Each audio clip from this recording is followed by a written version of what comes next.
Sup Nation, Garth here. Today we're doing the BT08 Blue Storm Armada preview discussion sort of thing. Same as BT11 with last week, so we're just going to dig straight into it right now.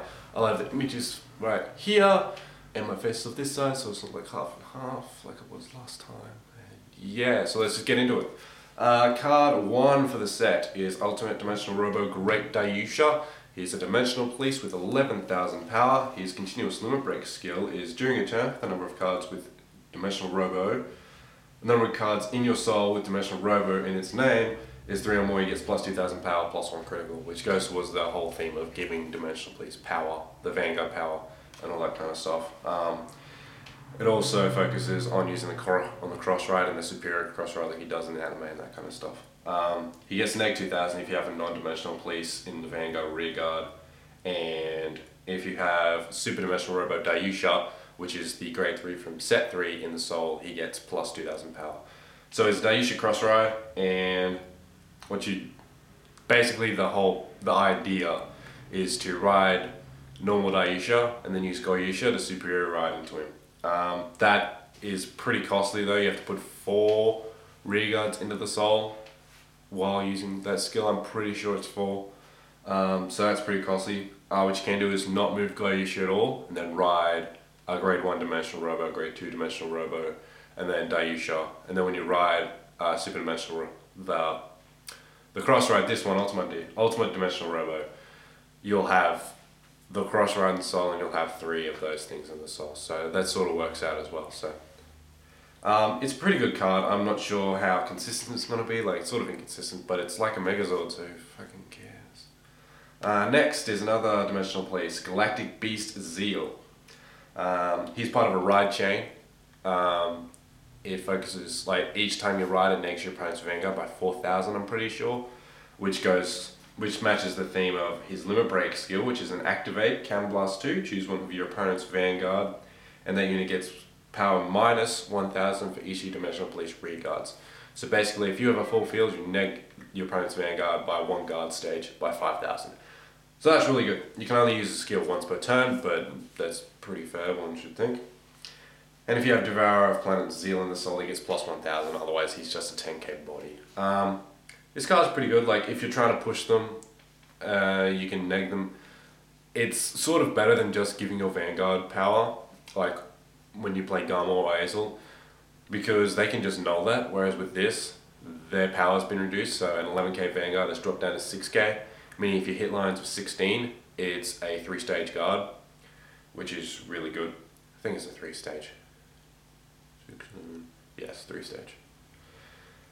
So that's really good. It's a ride chain though, so you can have some inconsistencies, but I'm thinking this is going to see some decent amount of play as well, especially once the set first comes out. So it's pretty good, and it's nice to see the dimensional places getting support as well, which is what I've been looking forward to.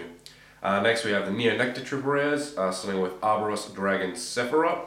It's a 10k body, but 11k if you have Arboros Dragon Timber in the soul. It is a ride chain. When you get the ride chain off, you clone another unit on the field. So basically that goes towards activating his continuous limit break skill, which is all of your Neo Nectar get continuous Vanguard rear guard skill. During a turn, if you have a unit with the same name as a unit on your Vanguard circle or rear guard circle, this unit gets power plus 3,000. So basically this deck is built around having multiple copies of the same unit on the field.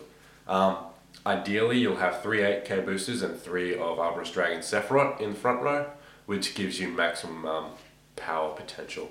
Your boosters become 11k and your attackers become 13 and your Vanguard will become 14 if you get the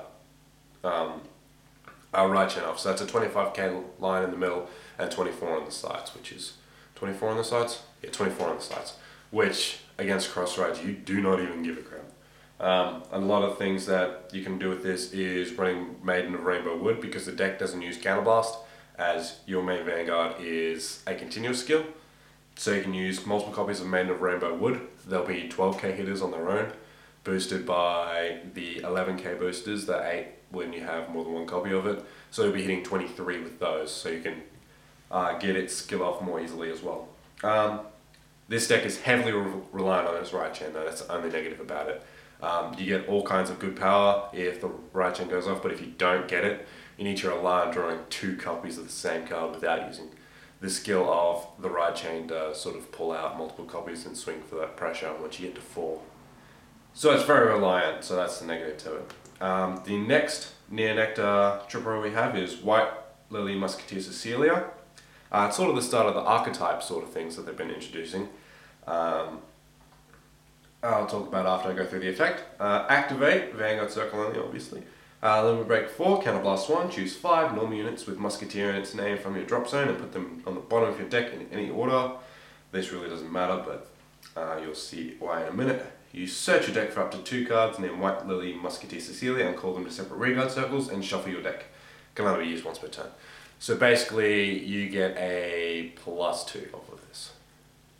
You get 2 units for free for no reason at all. Because the entire point of the deck is to sack off Musketeer units and replace them with all the skills that I'll be going through eventually when we get to them. It's basically on-call, Counterblast 1, sacrifice a Musketeer and look at the top 3, 4, 5 for a new one. So it also deck thins very quickly, and with this you put back stuff in the deck and then you'll be able to never really deck out basically. So considering it's only Counterblast 1, so it's going to happen a lot. And her non-limit break skill is an activate. You choose one of your rearguards with Musketeer in its name and retire it. Look at the top 5 cards from your deck, search for up to 1 card Musketeer in its name, and calls a rearguard circle and shuffle your deck. This can only be used once per turn. So basically when you call out the 2 Cecilias, you sack one of them off and you can get a booster for it, or a better attacker, an interceptor, and all this other stuff. So the deck is high versatility. The only negative side is Cecilia is the 10k base, so she's going to get bullied a lot. Especially in late game when you can set up those 20k lines. But I do like the card, I do like the concept. Basically what you can do is you can thin out your deck so much that you'll be double triggering basically every single turn. Because you've siphoned through just pretty much every single Musketeer and you've got nothing but triggers left in your deck. Okay, next. The stars of the set, the cover card, Blue Storm Dragon Maelstrom. I've talked about this card on the channel before. He has 11,000 base, Aqua Force, and if you have a non-Aqua Force Vanguard Rearguard, he gets 2,000 power because he's 11k. And his automatic limit break skill. When this unit attacks, if it is the 4th or more turn of the... What? If it's the 4th or more attack of the turn, he gets the automatic. So unlike Navigators and Hydro Hurricane, he does not need to activate in order to get the auto. All he needs to do is get the 4th attack. And if he does have the 4th attack, he gets plus 5,000 power for no reason at all, just because you're playing the deck how it's designed to be played. And if you manage to hit the Vanguard, no, when the unit attack hits, so it doesn't matter where it hits. As long as you hit, you may pay the cost, which is Counterblast 1. If you do, you draw a card and you choose any one of your opponent's rearguards and retire it. This card is good! Oh my god, this card is the best card of the set, hands down. While it is a bit of it takes a little bit to actually get the skill off. Once you have a Basil or a Daemon and they're not playing Karga or an Archima where they're going to be retiring your stuff, you're going to get those attacks every single turn. Because all it takes is 1 column and 2 units that can attack. You may get blind, nothing attacks, but with Dorothy behind the Vanguard, you'll be swinging at 26. So you can use that to attack their Vanguard if you want, and then they might null you, they might not. And if you want to get the effect off really badly, you can attack their rearguards for no apparent reason. They'll think it's just hit the Vanguard, but then they'll read and say it when the attack hits. So it's very good. It's also an 11k body, which means it's good for defensive purposes. They can't just play the 10k vanilla and swing at you. They can't make 20k lines and hit stage 3 either. So it's very good. It just takes time for it to set up, and it's obviously limit break only. Otherwise it would be very good. BS. I'm building this. Yeah. Okay, next. This card has sort of been overshadowed by Maelstrom. It's good, it's just you've got to commit to it and they're just going to null you. If they don't null you, they're going to drop their entire hand, because if this attack hits, you will lose. Here's a limit break, Counterblast 2, he gets plus 3,000 power and an automatic. If he hits the Vanguard, if it's the 4th attack or more of the turn, you get to retire every single one of your opponent's rearguards. So block it. Duh. You have to commit to it, but you won't be playing all that many counterblast heavy units, so you'll activate it at times where you think it's a good time to use it. If they don't have a null in their hand, or you don't think they do, or you want to make them waste all their 10k shields and stuff like that. If they guard for 2, just put Auto Vanguard. Just try and hit, because if you hit with that, you're basically going to win, because they're going to have to make 5 more cards to actually fill up their field the way it was before, and you can get more defensive as well. Negative side is the 10k body. It's an act to get an auto, so that's a bit iffy. He's also got an automatic non-limit break skill. When he attacks a Vanguard, he gets plus 3000 power, regardless of what number attack he was. So basically, it still hits the same number as Maelstrom. On the 4th attack, it'll still be 26 when you combine the 2 powers. It's just an activate to get an auto is a bit iffy. And you have to hit the Vanguard, so that's not always going to be happening.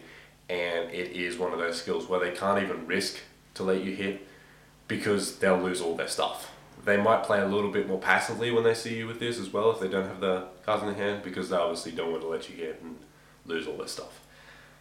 The last Aqua Force is Storm Rider Basil, 8000 power grade 2. When he attacks the Vanguard, and you have an Aqua Force Vanguard, and it's the first battle of the turn, he gets plus 2000 power, so he goes up to 10. And that's until the end of the battle, obviously. And beginning of the close step, you choose an Aqua Force reguard behind it, and you swap them. Regardless of orientation, it doesn't matter, they'll still swap. So basically, this is how you get your 4th attacks. There's this and this Daemon, which is a grade 3 9k that does the same thing, goes up to 11 though. You attack with this and swap it with like a Lazarus or Valyria or any grade 2 you have, it doesn't matter. Or a grade 3 even. You obviously, not obviously, well, you generally do put Maelstrom behind him and swing for 10, then swing for 11, and then you swing for 16 on the side, then you swing for 26 with Maelstrom. He's very good. He's still 8k though, so that's a bit of an iffy thing. You can only go up to 10. So if they've played the right chain or they have an 11k, then he sort of just swings for no apparent reason. That's why Damon's in there as well. There's also Benedict, which hasn't been announced for an English release, which does the same thing as well. Just differently, like when he attacks, he can restand, but he loses 5000 power, so he can attack for 10 and then attack for 12 when boosted by 7. So that's good. He's 8k, which is his negative, but his plus side is he activates Maelstrom's skill, which is good on its own. So it doesn't matter on that part. Next we go to the 1 Narukami triple rare, which is Sealed Demon Dragon Dungaree. He's sort of an underrated card. Is extremely underrated because of a high limitation on his skill, which really wasn't necessary to be put on. So he has an Activate Limit Break skill, which is Counterblast 1, and choose a card that was bound by this card's effect and put it on the bottom of your deck. Basically, when you play him or ride him, when you ride him, you have to bind the 2 cards, the top 2 cards of your deck. They can be face up or face down, it doesn't matter. And if you don't have cards in your bind zone that are bound by this card's effect, he gets negative 2000 power. He's 11k base. You can't re-ride and use the same cards. It's by this card's effect, not by Divine Seal, Dragon blah blah blah blah Dungaree skill. It's just by this card's effect. So basically, if you use his skill twice, you go down to a 9k base. And that's pretty much how it works. And his actual skill is you choose one of your opponent's reguard in the front row and retire it. For Counterblast 1, you get to choose an opponent's rearguard and retire it. Front row, but Palamede, Silent Tom, end of story, you can kill those things without even trying. For Counterblast 1, you get to do that. Activate when you want. That's why this card is actually really good. It just gets overshadowed by Kaiser, because Kaiser is better. Kaiser is better because he can kill 2 things at once for Counterblast 3, and he applies a lot of pressure and he gives your opponent a decision. Giving your opponent a decision is always a good thing because it allows for misplays and trains of thought to be making the guinea pig in their heads go nuts. Whereas this card just does it for free. If you're playing against a good player, Dungaree is a better card than Kaiser because Kaiser doesn't do that much. He just attacks. They'll intercept beforehand if they can see it coming and you haven't got the sheet ends, and it's not that big of a deal if you pre-plan for Kaiser, whereas this card just kills your stuff for no reason. I like this card, but obviously the Neg 2000 is a big issue because sometimes you're going to use his skill twice and then they're just going to sniper, play 19k lines or 20k lines and you're just getting wrecked. Next, I'm going to start on the double rares. We have Operator Girl Mika. Dimensional Police with 9,000 power, all the lolly. We've got 2 of these in the set, and her skill is just if you hit counterblast 2 and draw a card if you have Dimensional Police Vanguard. It's a Libra clone. They released a couple more of these because the lolly, and lolly sells. That's it. And we have Dimensional Robo Die Dragon, who is also 9k from Dimensional Police, but he has a reguard skill. When this unit attacks a Vanguard with Dimensional Robo in its name, it gets plus 3,000. So it's 12k attacker for the Daisha deck. That's pretty much it. There's not much to say about that. It's good because it can attack for 12. No. Next we have Cherry Blossom Musketeer Augusto. It's for the Musketeers, obviously, hence why it has Musketeer in its name. I should learn English. Okay, when this unit attacks, he's the 12k attacker. It gets plus 3 when you have a Musketeer. When you have a Musketeer Vanguard. It's not Neonectar, it's a Musketeer. Same with the other one, how it's just Dimensional Robo. So, next we have Lily of the Valley Musketeer Kaivant. When he appears on the rearguard circle, or the Vanguard circle, you counterblast 1, sack off a Musketeer, and look at the top 4 for another Musketeer. So it's one of those cards where you just keep on cycling through everything that you've got to get better stuff. You can play all these grade 2s and get some grade 1s. You can play all these grade 1s early, so you can mess up your field early and then field manage later. Which is why, or another reason why this deck is really good. He's also a 9k, so it's not a terrible bad number. We've got Maiden of Rainbow Wood. Counterblast 2, when this unit attack hits, if you have a Neonectar Vanguard, you get to draw a card. Lolly, lolly, lolly, lolly, lolly. Then we have Musketeer of the Water Lily Ruth. Another Neonectar. Neonectar get a buttload of double rares in this set. This isn't even the last one. When she attacks, and then you have a Musketeer Vanguard, she gets plus 3. So it's the K clone. Yeah. Run it, it's good. You can attack with it and boost it with anything. It's not nice. Lily of the Valley Musketeer Rebecca. Exactly the same as Kaivant. When it appears in rearguard or Vanguard circle, sack something off and top deck. 4 cards. 4 cards? 4 cards. So exactly the same thing. 7k, so it's good. Done. Okay, now we're into the Tachikaze double rares. We have the Ride Chain end of the Raptor series. This is Military Dragon Raptor Colonel. 10,000 base, 11,000 power if you have Military Dragon Raptor Captain in your soul. How the Ride Chain works is when you get it off, you get to call out the grade 2 and the grade 1 on the grade 2 and 3 rides. Respective. Probably not respectively. No, not respectively. But you get the idea. When you ride the grade 3 and the grade 2, you get to call out the grade 2. When you ride the grade 2 and the grade 1, you get to call out the grade 1. So it gives you 3 units to kill off with this guy's skill. And his skill is a limit break, automatic, counterblast 1, choose 2 of your Tachikaze rearguards and retire them. So basically, if you're getting the right unit off, you get a free activation of this skill. When this unit attacks a Vanguard, you may pay the cost. If you do, increase this unit's power by the sum of the original power of the units retired by the cost until the end of the battle. So basically, you sack off 2 10k units, he gets plus 20,000. So this guy punishes you for not having a null guard in your hand. If you don't have a null guard, you're going to have a bad time. So this guy is really cool. I like the way his effect works. You can sack off like a Skype Terror, give him plus 6 and just counterblast 1 and get it back to your hand. You get plus 5,000 shield. You can use it with Dragon Egg too if you feel like it. I don't really want to use Dragon Egg because it's just another grade 0 and I'd rather actually use the Ride Chain. You've got the Beam Terror and the other one, the grade 2 and the grade 1 with 9,000 and 7,000 power respectively. When they're retired during the battle phase, you get to give plus 3,000 or something. So you can mess with numbers if they try and guard it. Or if you think they're going to try and guard it, you can mess with numbers and hit certain barriers quite nicely. Or you can give that power to your rearguard line, so it's 2 really big attacks. Though the main idea with this guy is to have them on 5 damage, have a really big attack without them having a null, and then you superior ride this guy, who's Destruction Dragon Dark Rex with 10,000 base power. He has an activate skill while in your hand, so this is like the second card that has an in-hand skill, I believe. I'm probably wrong, but next to Ganslot I can't think of one. You basically bind him and you choose a Tachikaze and it gets plus 3,000 till the end of the turn. So that's pretty good there. Just giving something plus 3,000 just for binding a grade 3. You don't lose any shield for it, and it also comes back with his limit break skill, which is an automatic. Choose 3 of your Tachikaze rearguards and retire them. At the beginning of the close step of the battle, it's your grade 3 or greater Tachikaze Vanguard attacked. If the attack did not hit, you may pay the cost and ride this card. So basically, you didn't hit with your like 50k Raptor Colonel. You retire the last 3 reguards you have, and your Superior Ride Dark Rex attack for 10. And at that point, they'll probably use every single last card in their hand. Another tactic you can use, there's Sparkosaurus, there's the Bracket Castle series, which is a 9k grade 3, a 7k grade 2, and a 5k grade 1. With them, you can deck thin, fix your field up after retiring. There's counterblasts as well. Some of them have discards like Sparkosaurus and can't remember the other one from set 3. The grade 1 that can search itself by discarding, the grade 3 that can search itself by discarding. So you can do that to fill your field back up and deck thin, meaning you're going to hit more triggers. So that's also another thing you can do, which I find very interesting.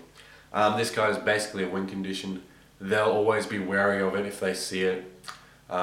There's also ways to do this multiple times in a turn, which is a bit derpy, but it can happen if you have enough counterblasts and enough cards to discard. You'll end up with like 8 cards left in your deck, but it still works. It basically punishes your opponent for guarding. The timing to be using this effect is also very good, so you can always get stuff done on time and punish them for it. So I like this card, it's very cool. We've got the Aquaforce double rares now, nearly done. I'm starting to choke because I'm running out of air. Tier Knight Valeria, when she is the 4th or more battle of the turn in Vanguard or Rearguard Circle, if she hits if she hits the Vanguard, helps if I actually read the text in order, not trying to make it up as I go along. If you hit the Vanguard when it's a 4th attack or more, you get to choose one of your opponent's reguards and kill it. So you attack with Maelstrom, they null-guard it. Oh no. Stand trigger, power to Valeria, draw trigger, power to Valeria, 19 to Vanguard. Okay, I'll take it. Fine, your Vanguard booster is gone. Vanguard booster is banned. Vanguard booster gone, dead, gone, bye. So that card's really good. Because obviously they're going to try and guard Maelstrom a lot because it's bad. It's bad. It's bad. But then you've got Valeria that's just restood and it's going to punish you for that. Whether it's for 14 or it's for 19. It's going to be a lot of damage. Not a lot of damage, but it's going to be a decent amount of power, and you're still going to have to use that card from hand after blocking Maelstrom. Even if you don't block Maelstrom and you don't get any damage triggers, you're still going to have to guard this if we get a stand trigger. So, it's good. The same thing with Argos from the trial deck. If he hits on 4th attack, you get to draw a card. So basically those 2 cards combined make Maelstrom. So obviously you want those in the deck, so when you get stand triggers, you have things to stand that are going to make them all a card. If they don't get a damage trigger, 14, that's still a card. 14, still a card. 15, 19, possibly 10k shield, possibly 2 cards. So these are very good to have supporting rearguards. Even if you're not using Limit Break, a stand trigger, that's all it takes. Like, column on the left, column on the right, Vanguard, stand trigger, 4th attack, done. So that's very good. I do like this card. 9k, chick with a big gun. What more can you ask for? What am I saying? We have the Null Guard, Emerald Shield Partial. I currently have the cool set 11 Null Guard up. But the Null Guard isn't as cool as set 8. But it's still a Null, and Nulls are important because they stop Azul from being a douchebag. Yeah, pretty much. And then we have the one and only Great Nature Hollow in this set. Double rare, Armed Instructor Bison. He has 10,000 power, and he has an activate non-limit break skill, counterblast 2, choose one of your Great Nature, gets plus 4,000, and in the turn it gets sent to the drop zone, blah blah blah. Great Nature skills, done. His limit break skill is during your end phase, one of your Great Nature rearguards is put in the drop zone, choose 2 cards from damage zone and flip them. Basically, use his skill, they get sent to drop zone, and you unflip. So that happens. Another way you can do it is by using other guys' skills to unflip damage, possibly mix some things in, not gonna spoil anything, but you can do some derpy things with this, some mixed clan things with high counterblasting rearguard units, like Draconic Overlord. Basically, Draconic Overlord, Bison Overlord is a cool, bad mixed clan deck that you can make with this card. It's pretty much its only use. This card is pretty terrible otherwise. With him, you just have Binoculars Tiger, and you attack, give the boost to Flamingo behind Draconic Overlord. Draconic Overlord has already used his skill. If they intercept, big deal, they just intercept it for no reason other than to not have Draconic Overlord attack them. Or you can do it in an inverse order, or have Compass Line on the field who will just manually kill it without you having to mess up your attack order, which is also very good. So you tackle Draconic Overlord, they block, they don't, whatever. And when Flamingo goes to drop zone, you get to unflip, Bison skill, unflip again. So the cost you pay for Draconic Overlord skill didn't matter because you just unflipped 3 damage. So there's that you can do, and yeah. He's not very good. You still run Leopold for a consistency base. Basically waiting for set 9 so you can get Polaris, so you can actually have a different build instead of just trying to work Leopold all day. But yeah, this is the set, and I took the same amount of time as I did last time. Oh well. If you like this video, leave a like or a comment about it. I'd just like to say words, apparently. We have, this Monday, I'll probably be doing a vlog of the weekend. We have our pre-release this weekend. We got it a bit late, so we're just doing a sealed event with the pizza boxes, and we'll have mats to show off and all that. I'll have a box opening coming. I have 8 boxes. I'll probably open them all on camera and show off my bad pulls. I'll probably get some terrible SP. Oh, that don't want. There it goes. I was wondering where it was. Obviously, I'm still sick, but I'm still recording because I want to. So I've got that. I'm going to do like a vlog thing. I'm going to have games of Aquaforce, Dimensional Police, Neo Nectar, and Tachikaze coming, hopefully. I want to get those sorted in time, soon-ish, whatever. And that's pretty much the future of this channel. Thank you very much for watching. I've been Garth, this is Cardfight Nation, and we'll see you in the next one.